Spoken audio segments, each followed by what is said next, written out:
Florida is going to keep Billy Napier for 2025. That is what Athletic Director Scott Stricklin announced on Thursday. Probably going to be a very controversial move among the Florida fan base because this is a group that was pretty much out on Billy Napier. He's 13-15 in almost 3 full seasons at Florida. They've got a bunch of tough games remaining this season. Optimism is not high. Quarterback DJ Lagway nursing a hamstring injury. Not sure how much he's going to be able to play the next few games.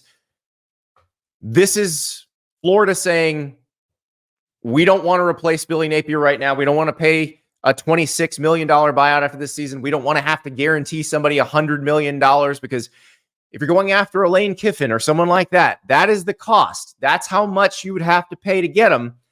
And it's interesting that we're talking about this in the week that Ole Miss is going to play Georgia.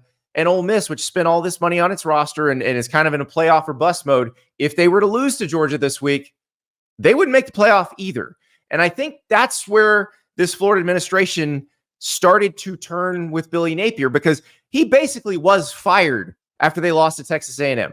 The Miami and Texas A&M games made it look like this roster had no chance to compete against the best teams in the country, and they just got clobbered in those games.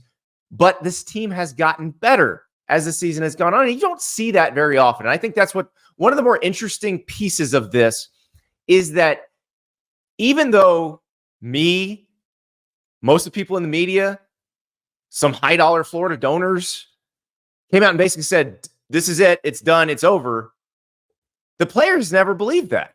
They kept playing harder for the guy. So I do think that is a credit to Billy Napier and his staff. And that is something to consider. The DJ Lagway of it all is something to consider. Potentially transformational quarterback. And at this point, is the quarterback as important or more important than the coach? Because keeping Billy Napier probably means there's a better chance of keeping DJ Lagway. And is DJ Lagway the best potential recruiter going forward for Florida? Maybe more importantly than Billy Napier. That said, this only works if Florida's administration does something that it has not done before. We talk about Florida and player acquisition and NIL. The first name that comes up is Jaden Rashada. Remember, they tried to sign Jaden Rashada to this obscene deal. It could have paid up to $13.8 million, and then it got canceled before any penny got paid because it wasn't real. And it just showed how out of depth Florida's player acquisition apparatus was at the time. That was late 2022. It has gotten much better since then. But Florida's administration has not been one that would go all in on, hey, go buy a good roster. Like Ole Miss said, go out and buy a good roster. Ohio State said, go out and buy a good roster. It doesn't mean you're going to get what you want necessarily because, again, Ole Miss may lose on Saturday and may not make the playoff. Ohio State is national championship or bust. The odds are they won't win the national championship because there are lots of other good teams. But that's the cost of admission now. If you're going to give Billy Napier a chance and you're going to avoid Groundhog Day, because if you don't give him the resources to go get star transfers, they're going to be sitting here again this time next year. It will look exactly like it looked this year. They will still be wondering how to get over 500 again. And even now, over 500 is not good enough. Under 500 is certainly not good enough at the University of Florida. Just over 500 isn't good enough either. If you push in and give Billy Napier the resources, it needs to be college football playoff or bust, with the understanding that it may be bust. That's what's going on potentially at Ole Miss if they can't win, if they can't win out. You have to understand that's what happens. But Billy Napier's had a lot of chances. He's going to get another one, but you got to give him the resources to try to succeed. Now let's take a look at Scott Stricklin, the athletic director at Florida, and his situation here. He's going with the devil he knows over the devil he doesn't know.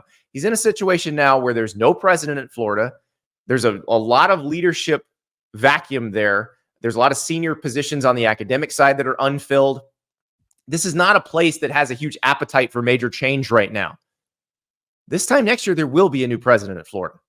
If Billy Napier is succeeding, then Scott Stricklin will be the visionary who figured this out and realized he had his guy and kept him and didn't make the rash decision. And that's great for Scott Stricklin's future prospects.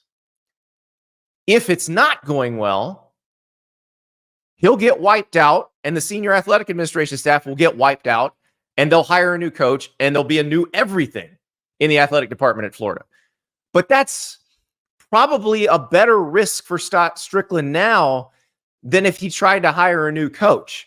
Because if he hires a new coach, remember, I talked about the money that it would cost. We're talking about probably $100 million guaranteed if you're talking about a coach that you really want, that you think can get you to the playoff. That person's going to come in wielding an incredible amount of power.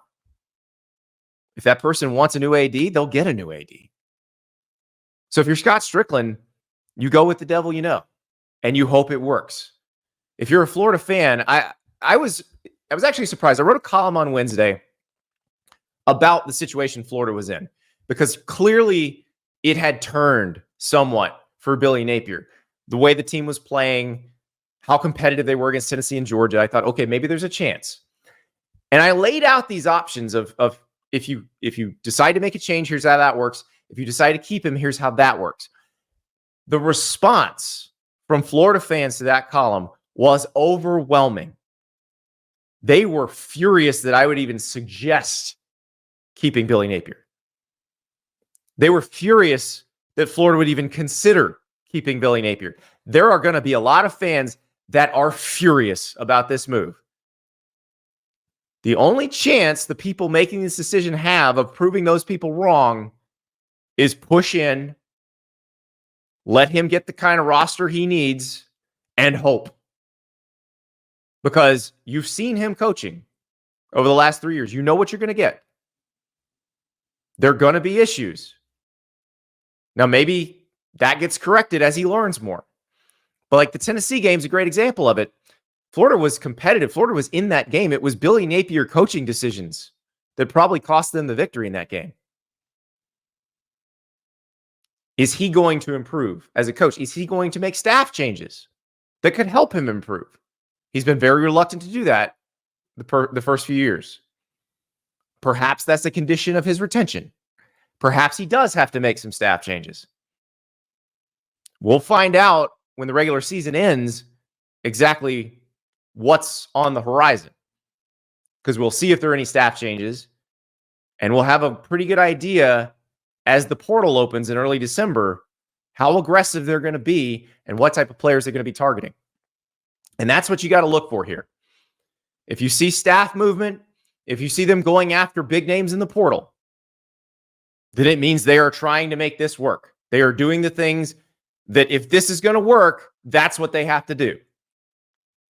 If you see the same old, and you see them not going after the biggest names in the portal, well, strap in for another year just like this one.